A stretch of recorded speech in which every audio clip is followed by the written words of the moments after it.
Сәлем достар, мен каналыма хош келдіңіздер. Видеоны көрместен бұрын каналыма тіркеліп, қоңыраушаны баса кетуді ұмытпаңыздар.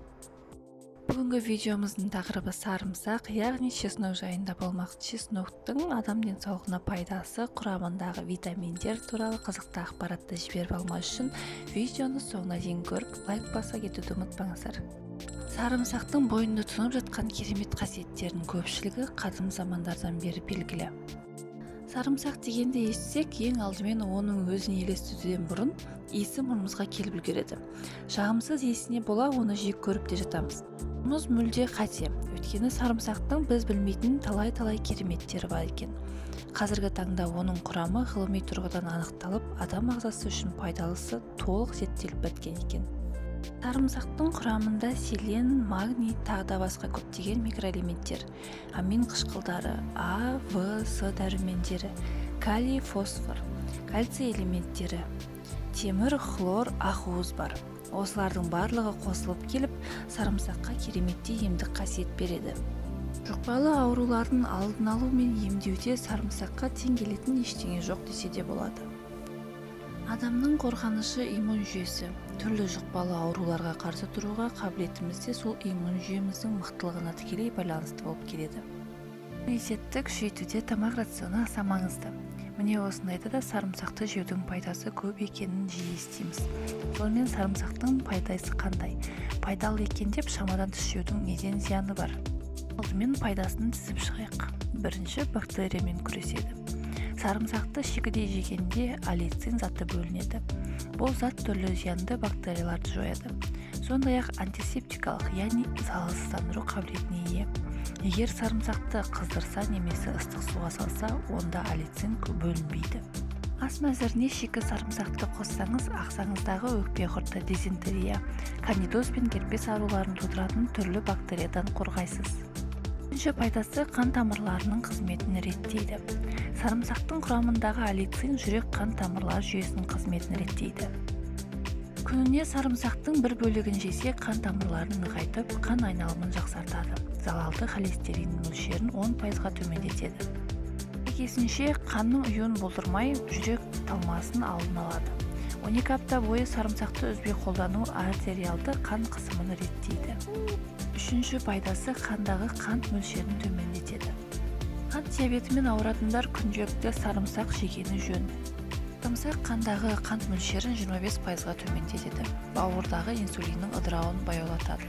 Сонымен қатар қант тамырлары және күре тамырлар жұмысын реттеп, қант диабетімен ауыратындардың жүрек қағысын жақсартады. Үшінші пайдасы иммунитетті күшейтеді. Сарымсақ вирусты ауруларды емдеуде және олардың профилактикасында таптырмас табиғи дәрілік құрал. Сарымсақты күнделікті пайдалану тұмау сырқауды 60%-ын алдын алуға болатыны дәлелденген. Тұмаудың алдын алу немесе ауыра қалған жағдайда емдеу үшін күніне 2-3 рет мұрынға сарымсақтың суын тамызған жақсы. Бесінші пайдасы қатерлі ісіктің алдын алады.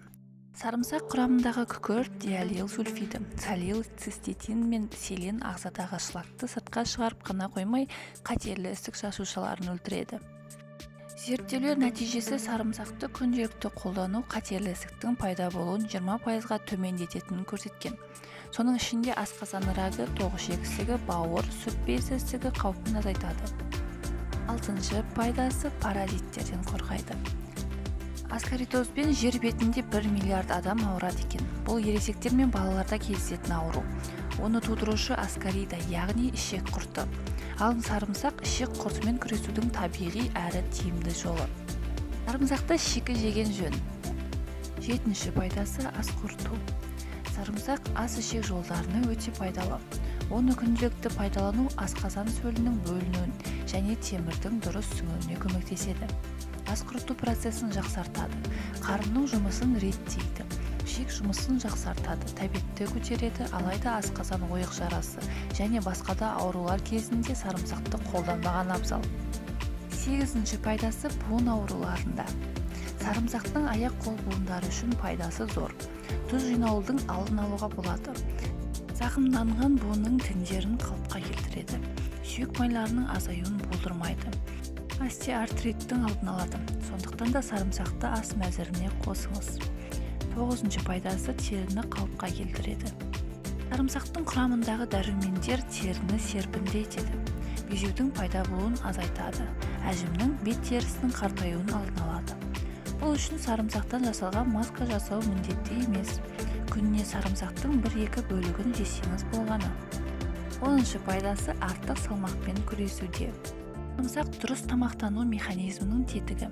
Сарымсақты жеу арқылы артық салмақтан арылып қана қоймай, сол қалыпты ұзаққа дейін сақтауға мүмкіндік бар.